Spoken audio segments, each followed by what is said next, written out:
Esto es La Revista al Aire, una producción de ABC Latino Media Network, conectando e informando a la comunidad latina, porque los latinos ya no somos minoría. Síguenos en redes sociales como ABC Latino y disfruta de nuestra revista digital, multimedia y bilingüe en www.abclatino.net. Escríbenos a info@abclatino.net. Muy buenos días a todas y todos donde quiera que se encuentren. Desde ABC Latino, yo soy Enrique Robolunski y esto es La Revista al Aire por 91.3 FM Radio Poughkeepsie y por las 5 frecuencias de Robin Hood Radio Network. Conmigo, como todas las semanas, Carolina, ¿cómo estás? Buenos días, Rob. Buenos días a todos. Estoy muy bien ahora transmitiendo desde Chile, así que un saludo a toda la gente del Hudson Valley. Espero que la primavera por fin haya llegado a esa zona y hoy tenemos un programa lleno de mujeres una vez más. Así es, tenemos como invitadas el día de hoy para hablar con nosotros sobre inmigración a Sarah Burpee. Muy buenos días, Sarah. Bienvenida nuevamente al programa. Hola, muy buenos días. Gracias. Es un gusto estar acá como siempre. Y hoy también vamos a estar hablando de educación, ¿verdad, Carolina? Sí, sin duda educación y no nos vamos a ir tan lejos, nos vamos a quedar ahí en Nueva York, así es que vamos a darle la bienvenida a nuestra querida amiga Rob, todo tuyo, tú la puedes presentar. Diane Nickerson. ¿Cómo estás, Diane? Muy bien, gracias. Gracias por la invitación. Es un placer estar aquí otra vez. Así es, y Bienvenida. estamos todos esperando aquí que nos comentes un poco de ese artículo tan interesante que está en la revista de abril de ABC Latino sobre educación. Así que sin más demora, ¿qué te parece, Caro, si comenzamos? Sí, nos vamos, como ya saben, la gente que nos sigue también pueden estar viendo el video por YouTube, busquen ABC Latino Media Network, así es que nos pueden encontrar. Vamos a ir a la parte en la que reflexionamos un poquito y Rob nos deleita con un hermoso mensaje, así es que pasamos a la editorial. Así es. Y en la editorial del día de hoy, eh, a ver, ¿cómo podemos comenzar esto? Yo voy a comenzar haciéndoles partícipes a todos ustedes. Carolina, Dayan, Sara, una pregunta para las tres. ¿La Tierra como planeta está viva? ¿Es un planeta vivo? Sí. Rápido. Sí, Carolina dice que sí. Sara, Pues sí, todavía sí, pero me preocupa todavía sí. que vamos Bueno, matando la tierra, dejémoslo pero ahí, todavía sí. Todavía sí. sigue vivo. Ok, Dayan, ¿la Sí, Tierra estoy es un planeta vivo? de acuerdo. Yo creo que sí. Yo creo que la tierra, las rocas, ¿verdad? O la lava, todo, los gases, todo del planeta tiene una energía y que la energía es, vamos a decir, viva. Perfecto. Y yo creo que si le hacemos esta pregunta a todos los habitantes de la Tierra, no voy a decir todos porque siempre hay alguno que va a contramarcha, pero la gran mayoría, el 99%, nos va a responder, sí, la Tierra como planeta es un organismo vivo. Lo vemos todos los días a nuestro alrededor. Calor, frío, sale el sol, se pone el sol, los océanos se mueven, los animales rugen, hay insectos, salen flores, se caen las hojas de los árboles, todo respira y nosotros somos parte de este ecosistema que se llama la Tierra. Entonces, mi pregunta para el día de hoy es si consideramos que la Tierra es un organismo vivo en sí, ¿por qué nos cuesta en la vida diaria y en nuestras acciones diarias darnos cuenta que nosotros, seres humanos, no estamos sobre la Tierra, sino que somos parte de la Tierra, como este organismo vivo que es. Sin embargo, como humanidad, como civilización, actuamos como si solamente estuviéramos sobre la Tierra. Actuamos como si estuviéramos en otro planeta, un planeta ya muerto. Si se puede hablar de esta forma, pero lo que sabemos de los otros planetas en la exploración espacial, por ejemplo, sin más irnos tan lejos, pero la Luna sí estará viva de alguna manera, pero está bastante muerta. Y cuando vamos o fuimos a la Luna, ahora queremos regresar, vamos ahí y nos posamos sobre la Luna. Y actuamos y hacemos todo y nos movemos así sobre la Luna. Pero acá estamos en casa. ¿Cómo es que aquí, en nuestro propio sistema de vida, también nos consideramos y actuamos de la misma manera? Esa es la pregunta del día de hoy. Porque la realidad es que como civilización somos una parte integral de este planeta vivo, de este planeta en vida, que respira, que siente, que cruje, que tiene emociones, que se manifiesta de 1001 formas. Y nosotros no somos más que un aspecto de esta vida, con nuestra propia misión. Como cada cosa en esta vida tiene su misión, como la mariposa que vive tan poco tiempo, pero tiene su misión de transformarse de crisálida en esa mariposa volante y fallece. Y uno dice, pobrecita, qué poco que vive. No, vivió para cumplir su misión, se realizó y voló. ¿Y para qué estamos nosotros acá? Para cumplir nuestra misión dentro de este organismo que es la Tierra. Y cuando cumplimos nuestra misión, volamos. Y así es como tiene que ser con todos los organismos vivos. Sin embargo, a veces no lo reconocemos y actuamos de otra manera.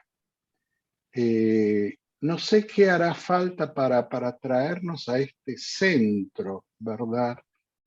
Pero cuando actuamos desde las personalidades, cuando nos identificamos con nuestro cuerpo, con nuestra personalidad, es ahí donde actuamos como seres que estamos sobre la tierra y nos creemos con derecho a hacer lo que querramos. Pero cuando actuamos desde el alma, la visión es completamente distinta. ¿Por qué? Porque desde el alma estamos todos unidos y somos una parte integral de la vida en la tierra, no separados. Es como el cuerpo humano. El cuerpo humano es el todo. La tierra es el todo que nos contiene a todos nosotros y a toda la vida en el planeta. Pero cuando tenemos un dolor o nos machucamos el dedo, ¿verdad? Nos apretamos la uña con una puerta o con un martillo, ese dolor se transmite a todo el cuerpo. Lo sentimos en todo el cuerpo. Cada parte de nuestro cuerpo lo siente de alguna manera. Y así es la vida en este planeta. Cuando algo ocurre que daña al planeta, se siente en todas partes. Tan solo una reflexión para el día de hoy. Gracias. Lindo mensaje, Rob. Sí, sin duda. No tengo mucho que agregar a eso porque, no sé, es mucho que reflexionar. No sé si alguien en el panel quisiera decir algo. Sara o Dayan, las perdimos. Fue muy intenso. Pienso, bueno, estoy de acuerdo, me gustó mucho la reflexión de Enrique Rob, me gusta mucho.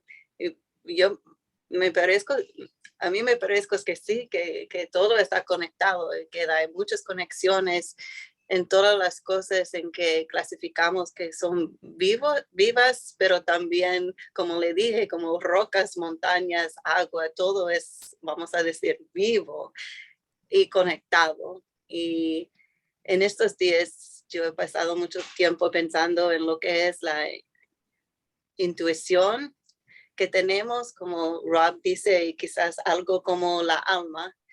Y cuando pensamos o hacemos decisiones de la alma, yo voy a decir que quizás lo llamamos también intuición, o los animales, por ejemplo, nacen y ya saben qué hacer, saben buscar agua, saben buscar una casa, los pájaros saben hacer nidos, es como, pero los humanos, seres humanos, personas también quizás saben hacer cosas para vivir de una manera verdadera, su vida verdadera, vamos a decir. Y quizás esa es intuición. Y me pregunto si hacemos decisiones por dejarnos seguir la intuición, vivimos en una manera que sigue las conexiones y la tierra sigue más viva, no sé, pero es interesante pensar. Así es, gracias, Dayan. Sí, es interesante reflexionar sobre estos temas, por lo menos de tanto en tanto, ¿verdad? Ujú. Así es. Pero vamos a seguir con el programa, la revista al aire, y vamos a seguir con esta sección que tiene tantos seguidores que semana tras semana esperan para escuchar noticias sobre inmigración. Y para eso está Sarah Burpee, abogada con Caridades Católicas, que nos va a estar hablando el día de hoy, nos va a dar una explicación de cómo funciona la Corte de Inmigración. Siempre hablamos de casos concretos, de ejemplos, pero hay una Corte de Inmigración y muchas veces no entendemos cuáles son los mecanismos por los que se rigen. Y más ahora, donde estamos en un periodo, no sé cómo llamarlo realmente, de transición quizás, donde vamos del COVID así fuerte, con muchas reglas a un momento de distensión. Entonces, Sara, ¿cómo funciona la Corte de Inmigración? Gracias, Rob. Pues están cambiando cómo funciona porque, como usted dijo, estamos en un momento de transición. Durante la pandemia o la parte anterior de la pandemia, por un buen tiempo, la Corte de Inmigración estaba completamente cerrado y todos los casos, todas las audiencias estaban automáticamente cancelados y reprogramados. Después está abierto, pero estaban cancelando muchas de las audiencias. Ahora ya está volviendo, no a como era antes, pero ya cercano. Básicamente está abierto, todos los casos están procediendo, pero la diferencia es que están haciendo muchas de las audiencias virtualmente, ¿okay? Pero esto es para personas que tienen abogado. Entonces, para personas, los casos donde la persona está representada por un abogado, las audiencias los están haciendo por internet, por un programa que se llama WebEx. Pero para personas que no tienen abogado, todavía tienen que ir a la corte para sus audiencias. Okay, se puede llamar y pedir una audiencia virtual, pero como automáticamente, si no tienes abogado y no has pedido una audiencia virtual, entonces está funcionando como normal. Tienes que ir a la corte. Y quiero hablar un poco sobre las diferentes los diferentes tipos de audiencias que hay. Básicamente, para personas que están en procedimientos de inmigración, ¿okay? Que están en corte, estas personas básicamente están en procedimientos de deportación. ¿Okay? La gran mayoría de estas personas son personas que entraron por la frontera sin papeles, ¿okay? Y estaban agarrados por inmigración, por la migra, pero después la migra les dejó suelto para estar aquí en los Estados Unidos mientras sus casos están pendientes, ¿verdad? Para que puedan aplicar para asilo o la visa juvenil o lo que sea. Entonces, están viviendo aquí indocumentados, pero tienen que están obligados a ir a citas en corte de inmigración, ¿verdad? Para pelear su caso. Algo muy importante saber es no se puede perder una cita en corte de inmigración. ¿Okay? Si tienes una audiencia en corte de inmigración, es súper, súper importante que asistes a esa cita. Y yo sé que mucha gente tiene miedo de ir a la cita porque no saben qué va a pasar o quizás todavía no han podido contratar un abogado, entonces tienen miedo de ir solos, pero es muy importante saber que no importa si no tienes abogado todavía, tienes que ir a su cita en corte de inmigración, ¿okay? Porque si no, simplemente por no haber llegado, el juez le va a dar un orden de deportación, ¿okay? Y después de que ya tienes eso, es muchísimo más difícil para que un abogado le pueda ayudar, ¿okay? Y entonces iba a decir la diferencia entre los dos tipos. Su primer cita en corte de inmigración, ok, si has llegado y tienes una noticia diciendo que tienes que ir a corte, ok, no tengas miedo porque la primera cita, ok, va a ser lo que se llama un Master Calendar Hearing, ok, audiencia que va a ser con un grupo de personas. Básicamente, por ejemplo, si tienes su cita a las 8:30 de la mañana con la jueza Sara, ok, voy a usar mi nombre como ejemplo, vas a llegar a esa hora y ver que hay como 40 personas que tienen esa misma cita a las 8:30 de la mañana con la jueza Sara. Y la jueza va a llamar uno por uno, ok, por su nombre o por el número de su caso, para que pasen por el frente, ok. Va a haber un intérprete allá, interpretando en español. Y el único que va a pasar en esa audiencia es el juez. Le va a preguntar su nombre, dónde estás viviendo, si tienes un abogado o no, y si has llenado alguna aplicación que quieres entregar a la corte. ¿Okay? Si todavía no tienes abogado, si todavía no has preparado ninguna aplicación, está bien, puedes ir a la cita, no te pasa nada. ¿Okay? No te van a detener o deportar. Es como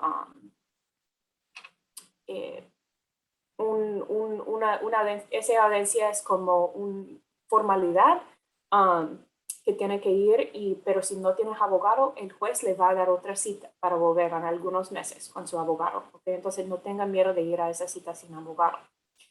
El otro tipo de audiencia en corte de inmigración es la audiencia individual, ¿okay? The individual hearing.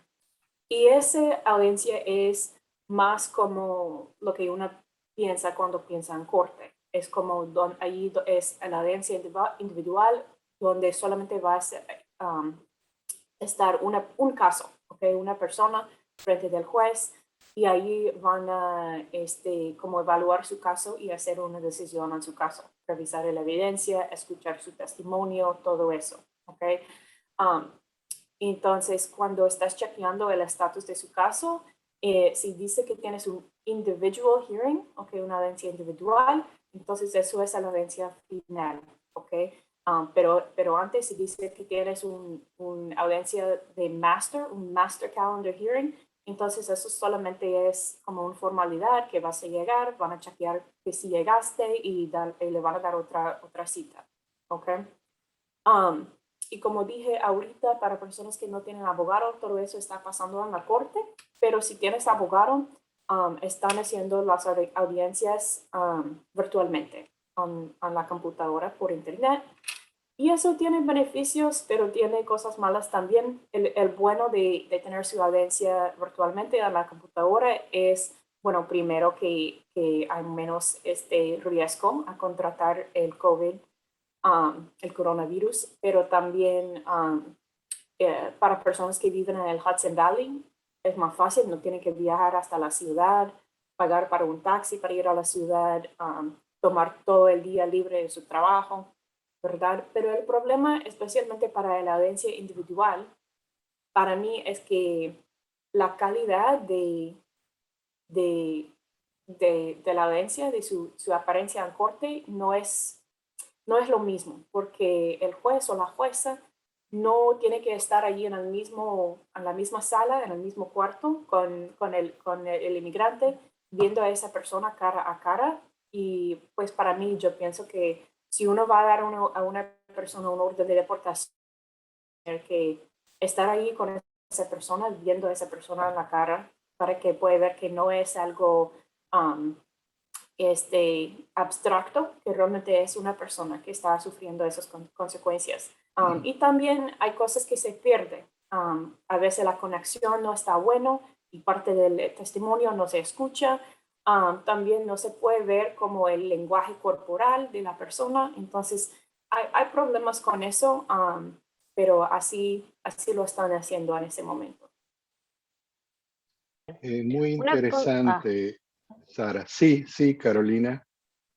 sí, una consulta, Sara. No me quedó claro si es que es opcional cita virtual o cita en persona o ellos te dicen. Si no tienes abogado, va a ser en persona, ¿ok? Pero puedes llamar y pedir una audiencia virtual, ¿ok? Pero si Ok, tienes abogado, es virtual y tendrías que pedir en persona si quieres en persona. ok. Y también recordar que pueden exigir un traductor. Sí. Sí, ok. Para la gente que tiene miedo y la traducción también está en lenguas maternas. Si es que no Eh, man- pues tienen derecho de tener eso. La corte tiene que proveer eso, pero hay muchos problemas con eso, que a veces no tienen traductor para diferentes como idiomas indígenas. Claro. Hay muchos problemas con eso, pero sí tienes derecho de exigir eso. Ok. Esa era mi pregunta. Rob, ¿tú tienes alguna pregunta? Muy bien. No, no en este momento, no. Es muy interesante conocer estos detalles de cómo funciona la Corte de Inmigración, Sara. Y una pregunta, al final de todas las deliberaciones, de todos los documentos que se preguntan, de todo lo que uno testifica o el abogado habla en función de uno, al final todo termina en un juez, ¿correcto? Y es el juez, esa persona, ella o él, que de última tiene toda la discreción para resolver el caso, ¿correcto? Sí, y es difícil porque, como usted dijo, el juez tiene mucha discreción. La ley de asilo tiene mucho espacio para interpretación y los jueces tienen mucha discreción. Entonces, la verdad es que depende mucho, en cada caso, mucho depende de cuál juez le toca a uno y en cuál parte del país su caso está. En Nueva York, hay más casos aprobados que en otras partes del país, pero también depende mucho del país que le toca. Y es un problema porque no es consistente y no es necesariamente justo. Claro, y una vez que hay un fallo del juez de la Corte de Inmigración, ¿se puede apelar o es inapelable? Sí, se puede apelar. Hay que aplicar para apelar entre 30 días de la decisión. Y en los casos que tú conoces así de apelación, ¿se puede realmente revertir o es solamente un ejercicio que no lleva a ningún lado? ¿O hay realmente apelaciones que sí pueden cambiar la orden del juez? Sí se puede, hay bastante casos, aunque eso pasa. Es difícil porque la Corte de Apelación siempre va a, ¿cómo puedo decir? como ver la decisión del juez con bastante respeto, como para cambiar la decisión tienes que realmente demostrar que el juez hizo un error grave, que ignoró evidencia, o hubo algún problema. Entonces es difícil, pero sí pasa, porque a veces aunque los jueces no entienden la ley o no aplican bien a la ley, entonces sí, a veces se puede cambiar el resultado. Y si se cambia el resultado, entonces el caso concreto vuelve al mismo juez o se le asigna a otro juez. Normalmente vuelve al mismo juez, pero con como instrucciones de cómo el juez tiene que decidir. Qué interesante. Muchísimas gracias, Sara. Creo que esta explicación así tan detallada siempre es muy útil para todos nosotros, ¿verdad, Carolina?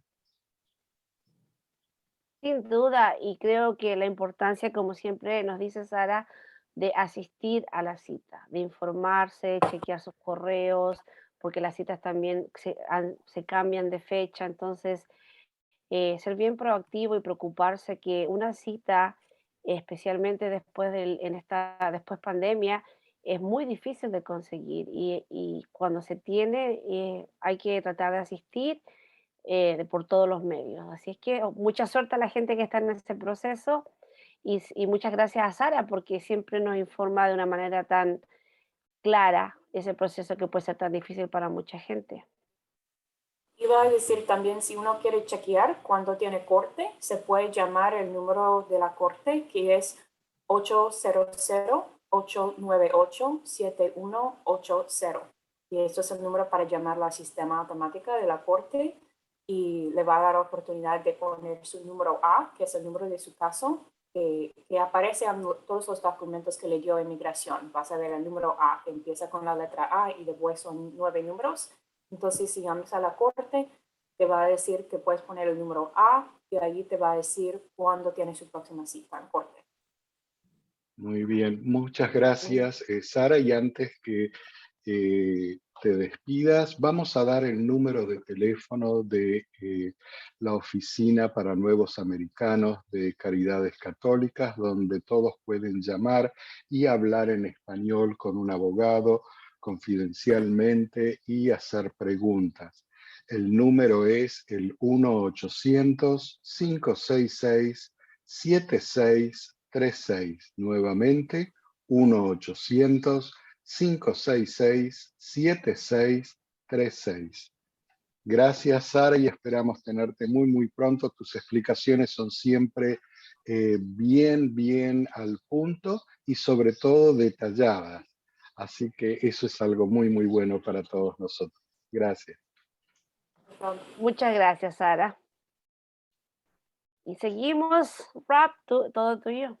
Sí, seguimos aquí en ABC Latino, la revista al aire por WBKR 91.3 FM Radio Poughkeepsie en el Hudson Valley para todo el mundo.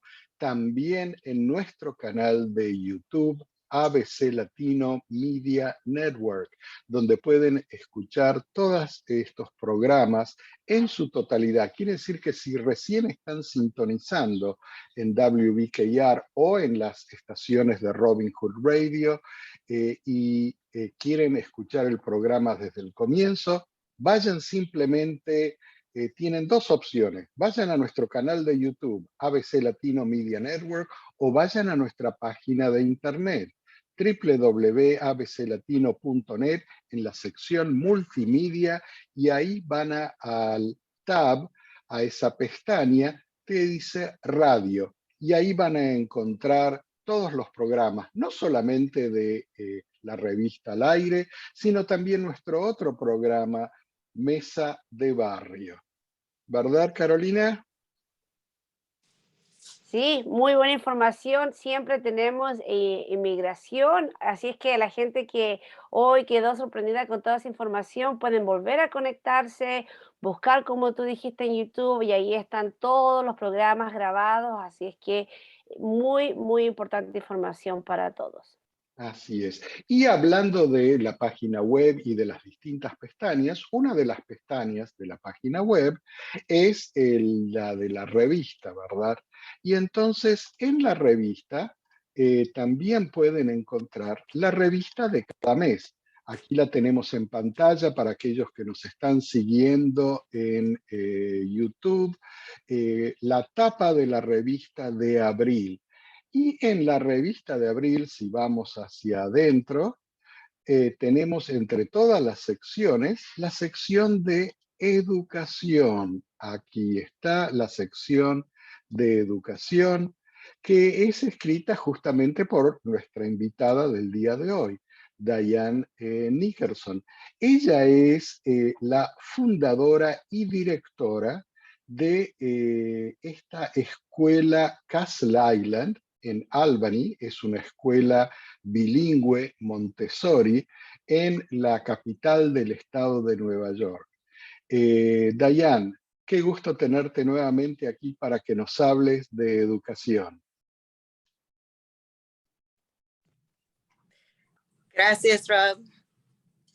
Y cuéntanos un poquito, estamos aquí viendo la página de la revista de abril y el tema de abril es disciplina, dignidad y aprendizaje. Y voy a leer un poquito el comienzo y luego te dejamos que tú nos hables de toda esta experiencia tan linda. Okay. Así que dice, Juan, ¿escuchaste la pregunta? Es tu turno. ¿Qué estás mirando afuera? Presta atención. Mientras observaba que mi maestra supervisora sonaba cada vez más frustrada, miré por la ventana. La primera nevada de diciembre, y me acerqué a ella para susurrar. Señorita Lynch, creo que puede ser la primera vez que Juan ve caer nieve. Sí, recuerdo ese momento claramente. El niño era, no sé, son todos lindos, pero ese niño era muy lindo. Juan de Puerto Rico acaba de llegar quizás menos de 2 semanas antes y fue su primer o segundo día de clase y estaba sentando ni en el frente, allá atrás y al lado de la ventana.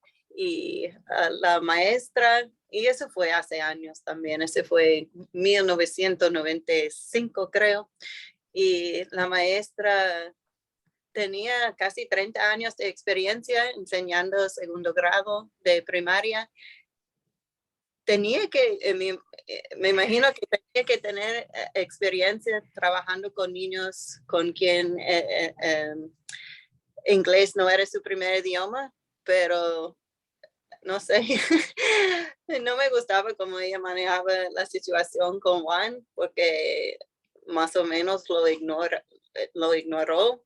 Y yo en ese momento estaba haciendo lo que le llama práctico de ser maestra, ¿verdad? Student teaching. Y yo tenía un semestre estudiando como alumno universitario en la República Dominicana y mi español era más o menos, pero yo podía hablar con Juan y yo no entendía cuál era su plan, su método y por qué era... para ella estaba bien. Su plan era dejarlo allá y poco a poco iba a aprender inglés, pero sin su apoyo y sin animarlo y sin incluirlo. Y para mí eso fue difícil de entender. Y entonces lo peor era cuando ella le gritaba o lo regañó para no prestar atención. Él sí estaba prestando atención a lo que le interesaba y lo que él podía entender, que en ese momento era el clima afuera de la ventana, que era su primera vista de la nieve. No entendía la lección en inglés, entonces por eso no le interesaba. Y Claro, para mí... y Diane, disculpa, Sí. ¿qué ejemplo tan revelador de lo que es de lo que es la metodología del aprendizaje, para ponerle algún nombre, ¿verdad? Porque la maestra obviamente estaba preocupada o ocupada en cumplir con lo que se había propuesto para la clase ese día. Es decir, tenía una tarea que quería cumplir, que se tenía que hacer y qué es lo que los alumnos tenían que aprender. Pero dejaba de lado, por lo que tú nos cuentas, lo que es el aprendizaje vivo, lo que es el aprendizaje del momento de relacionarse con lo que ocurre en ese momento. Esa parte del aprendizaje quedaba afuera. Era el aprendizaje donde se escribía en el pizarrón, se explicaban los conceptos, los alumnos repetían, preguntaban, pero el aprendizaje vivo no estaba ahí. Y Juan lo que traía era esa posibilidad de traer el aprendizaje vivo a la clase, ¿verdad? ¿Cómo te influenció eso a ti? Me gustaría saber, y en lo que tú has hecho al fundar una escuela bilingüe, ¿verdad? ¿Cómo te ha marcado eso a ti y en la forma como tú diriges tu escuela? Buena pregunta. Creo que en este momento yo no estaba pensando en el futuro 20 años después, pero me influenció seguro. Y en ese momento, desafortunadamente, muchos momentos más que yo observaba durante 20 años. Hay muchas ocasiones en que la dignidad no está para los niños, y que los niños no tienen una justicia y no tienen voz. Y entonces están maltratados con frecuencia, sistemáticamente, como si no fuera nada. Como es tan común que nadie ni lo observa, no se nota entre los adultos en una escuela, los profesionales, los maestros, etc. Y después de años y años y años de eso, en ciudades distintas, escuelas distintas, privadas y públicas, pero siempre con un método convencional, o vamos a decir que la clase de educación que nosotros probablemente experienciamos, con pupitres en filas y un maestro o maestra parado frente de la clase dando una lección todo al mismo tiempo. Eso es tan común, es tan normal que pensamos que es la única manera. Pero cuando tuve mis propios hijos y busqué una escuela buena para ellos, descubrí que hay lo que le llamamos todavía alternativos a la educación típica, aunque para mí no es una alternativa, es la única manera. Y esos métodos pueden ser, alguna gente hay como PBL, le llaman en inglés, que es aprendizaje basado en proyectos. Waldorf, también hay algo que le llama Sudbury, o la educación democrática, o hay Montessori. Y yo tengo la afinidad a Montessori porque está basado en la ciencia, el desarrollo humano, y se trata del niño entero, lo que llamamos, como decimos, de la tierra viva, que todo está conectado. Un niño está conectado a toda la tierra, a todo su ambiente, a toda su comunidad, la gente alrededor de él. Entonces, no es solamente aprender de lectura, escritura, matemáticas. Eso sí, claro que son importantes, pero también son cómo dibuja, o cómo piensa en el clima afuera, o cómo se interactúa con otros, y cómo entiende sus propias emociones, y cómo se expresa sus emociones. Todo eso tiene el mismo valor para nosotros en nuestra escuela. Entonces, creo que ese momento con Juan, en el segundo grado de mi práctica de ser maestra, y muchos momentos más, me influenciaron para hacer una escuela que tiene un enfoque en la dignidad del niño como humano, aunque tenga 7 años o tiene 70 años. Muy interesante eso. Y una curiosidad, ¿qué ocurrió en esa escuela con esa maestra cuando le susurraron al oído y le dijeron, es la primera vez que Juan ve nieve? ¿Cambió la maestra la actitud o siguió todo igual? ¿Qué ocurrió? A ver, llévanos ahí en el tiempo 30 años atrás. ¿Qué ocurrió? Bueno, si recuerdo, yo creo que ella estaba sorprendida que hablé con ella primero y que eso fue tan fuera de sus pensamientos y su atención en ese momento, que era muy enfocada en la lección, que quizás eso le despertó un poco, pero ella como no tenía la experiencia ni las herramientas para manejar la lección de cualquier otra manera. Ella sabía lo que sabía y seguía así. Entonces, quizás le dio cuenta un poco que en ese momento Juan es un humano, no solamente una parte del mecánico de esa clase que va a aprender la lección de lo que era matemáticas o algo. Sí. Y la formación de maestras, obviamente que tiene que haber cambiado con el paso del tiempo, pero se hace hoy en día más hincapié en considerar a los alumnos como entes vivos y no como sujetos de aprendizaje. ¿Hay algo así en todo el mundo como nuevas tendencias, lo que tú llamabas alternativo, que todavía se sigue utilizando ese término? Pero en general, los profesores nuevos, los que estudian para ser maestros o maestras, no vienen hoy en día ya con otra psique, otro pensamiento en la mente. ¿No son entes más jóvenes ellos mismos que comprenden mucho más estas cuestiones? ¿O todavía seguimos en esas cosas rígidas de tantos años atrás? ¿Cómo es?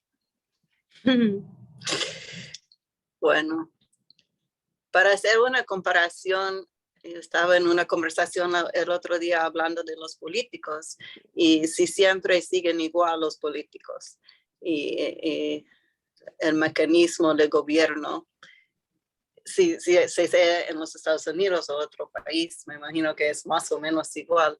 Y lo que estábamos diciendo, que aunque hay un líder de la comunidad que es bueno, vamos a decir, que hable, que es honesto y que tiene buenas intenciones para la comunidad.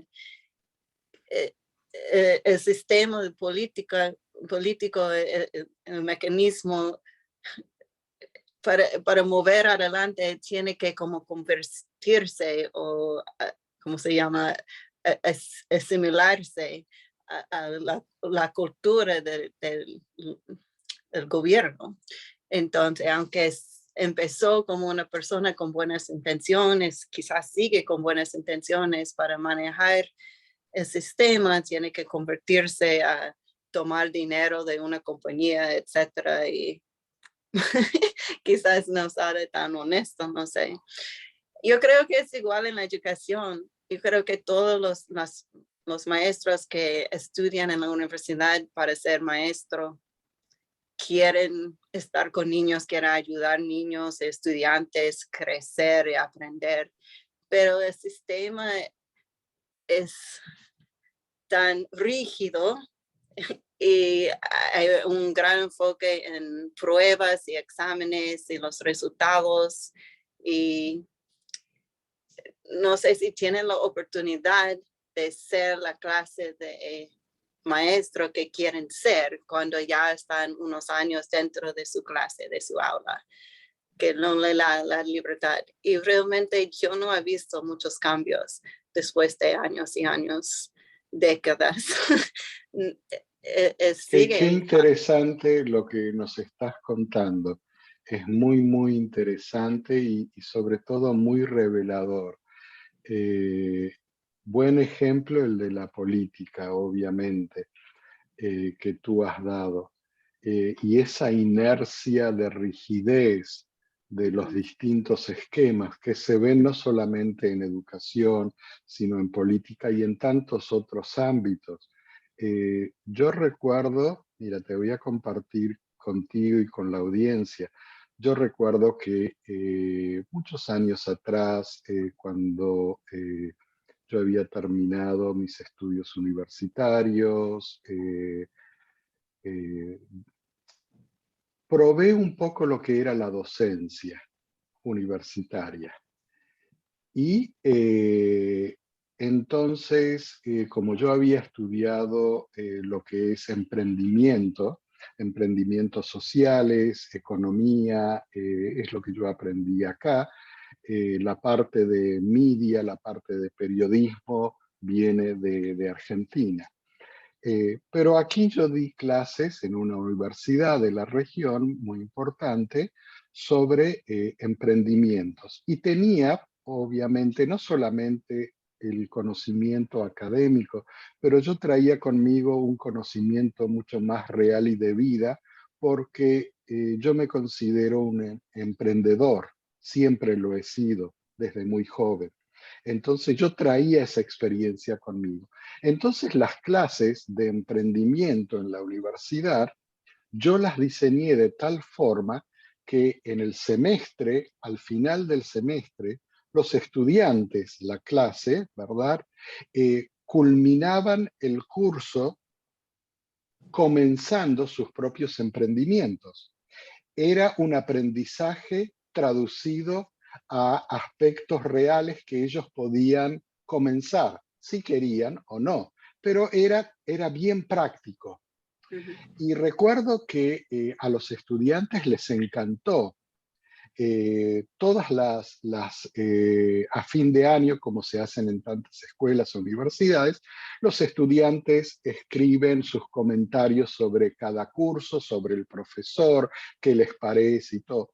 Y todos los comentarios fueron fabulosos y describían la clase. Para mi gran sorpresa, cuando esos comentarios llegaron a el dean de la universidad o del departamento de economía y de todo, me llamaron un día y me dijeron, ¿cómo es esto?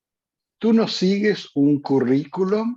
¿No sigues lo que es un programa durante las clases? ¿Cómo es esto que las clases son?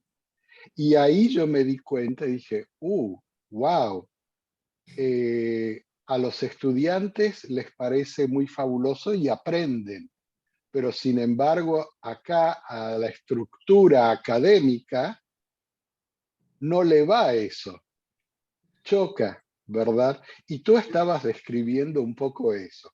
Entonces, ahora, mira, tenemos unos 9 minutos más. Cuéntanos cómo la escuela que tú fundaste, porque tú tomaste una decisión eh, no muchas veces vista. Tú viste estas contradicciones de los esquemas académicos y tú lo que decidiste en un momento de tu vida fue comenzar tu propia escuela, ¿verdad? Cuéntanos un poco de tu escuela, cómo la llevas adelante, cómo la manejas, cuáles son estas pautas educativas distintas, alternativas que tú usas. Cuéntanos un poco para la audiencia que nos escucha, que no sabe muchas veces cómo es esto. Yo creo que era la nieta de la doctora María Montessori que dijo hace muchos años que la educación Montessori va a salir un éxito cuando ya no se llama Montessori, que solo se llama educación. Estoy esperando el día que ya no es un alternativo, pero es un método que la gente puede abrazar, aceptar como algo que puede ser típico y normal y bueno para todos. Entonces, no solamente mi opinión, pero hay muchos educadores que han observado que la educación Montessori es para todos y no importa de dónde vienen, en cuál país viven, en cuál idioma hablan, en cuál religión tienen, en cuál nivel económico viven la familia, es para todos. No es para la gente, los niños excepcionales, aunque todos los niños son excepcionales, ¿verdad? Pero no son para los niños muy, lo que le llamo muy inteligente o necesitan mucho apoyo académico. Es para todos, es para todos. Y pensando en eso, y yo no vi eso en esa región del estado de Nueva York, donde vivo aquí en la capital, en Albany, en esta región de capitaleño, que hay muy pocas escuelas Montessori, muy pocas oportunidades para cualquier niño o cualquier familia que quiere esa clase de educación para su hijo. No hay oportunidades para inscribir a su hijo en una escuela así. Tampoco no hay nada bilingüe, tampoco. Entonces, hay una escuela muy grande Montessori que es muy bueno afuera de la ciudad aquí, pero cuesta mucho, su matrícula es mucho dinero, ¿verdad? Cuesta. Y entonces hay una escuela pública Montessori aquí también que es gratis y se inscripciona por la lotería. Hay una lotería con nombres y entonces la posibilidad que un niño pueda estar aceptado a esa escuela es muy poca. Y lo que pasa con esta escuela pública con inscripción de lotería es que Montessori es una filosofía y un método de hacer la educación y porque esta escuela pública tiene sus fondos del gobierno, tienen que seguir los mismos procesos, o sea, tienen que tomar exámenes y para prepararse para los exámenes ya no tienen salones de edades mixtas. Entonces se separan los niños por sus propias edades para prepararse para los exámenes, por ejemplo. Entonces, poco a poco sacaron elementos que le hace Montessori. Entonces hay una maestra en cada salón en vez de dos, ya no tienen edades mixtas, ya no tienen tanto tiempo con los materiales didácticos porque están preparándose para los exámenes, siempre los exámenes. Entonces, en esta área también hay un programa bilingüe, pero es una escuela convencional. No es Montessori. Entonces yo pensaba que yo quería para mis hijos, pero también hay muchas familias como mi familia que quieren algo, todo el mundo quiere lo mejor para su hijo, ¿verdad? Y cuando encuentran una escuela buena que es Montessori, pero la tuición, la matrícula cuesta demasiado para su familia o es público, pero no pueden entrar por la lotería o cuando ya entran, que no es realmente Montessori.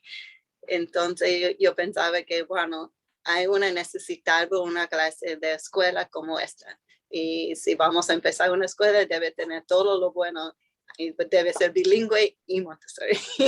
Entonces, ya lo empezamos hace 10 años y la diferencia entre esa escuela y otras escuelas privadas es que la matrícula aquí está basada por cuánto gana la familia.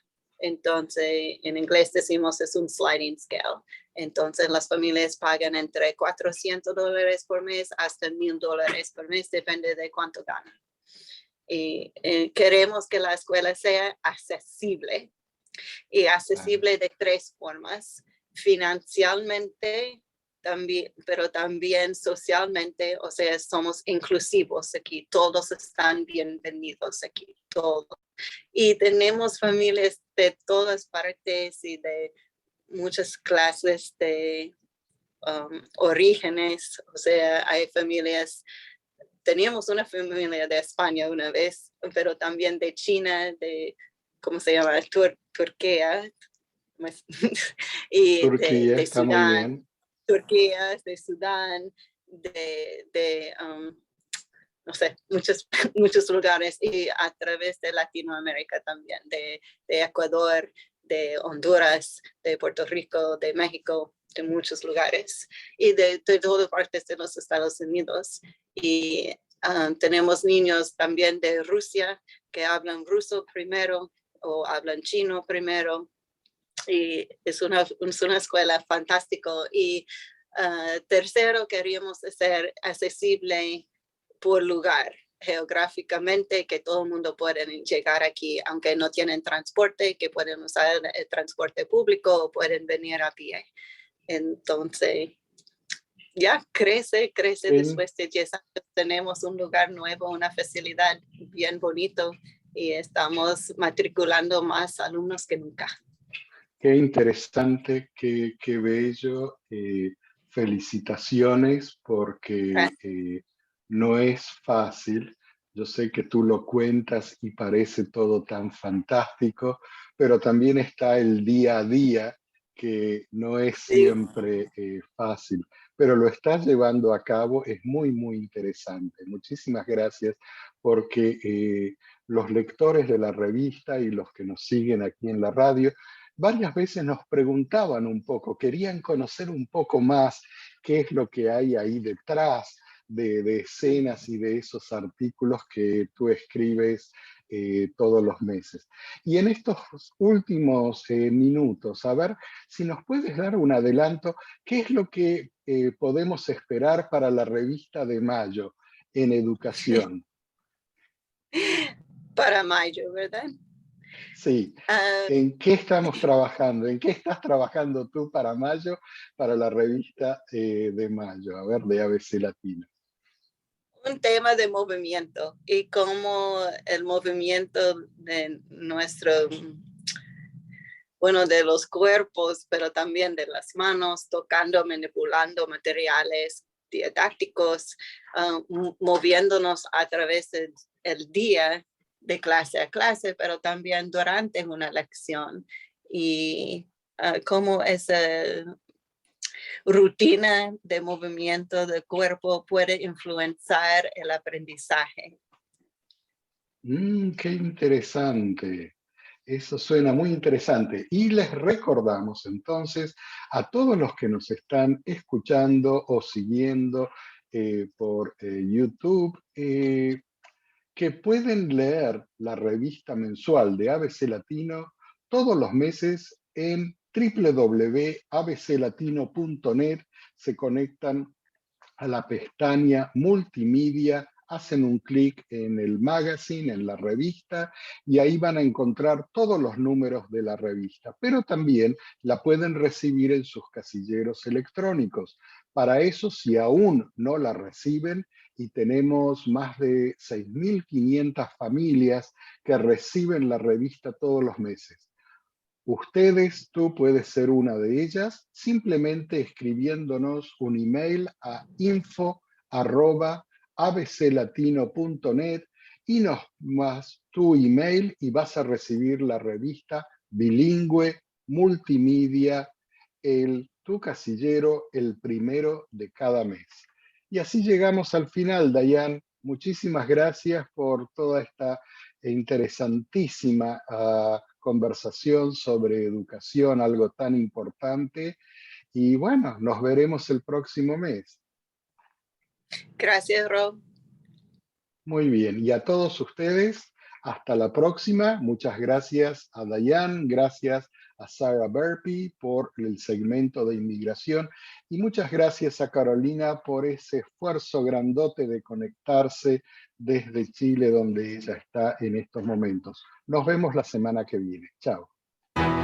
Esto es La Revista al Aire, una producción de ABC Latino Media Network, conectando e informando a la comunidad latina, porque los latinos ya no somos minoría. Síguenos en redes sociales como ABC Latino y disfruta de nuestra revista digital, multimedia y bilingüe en www.abclatino.net.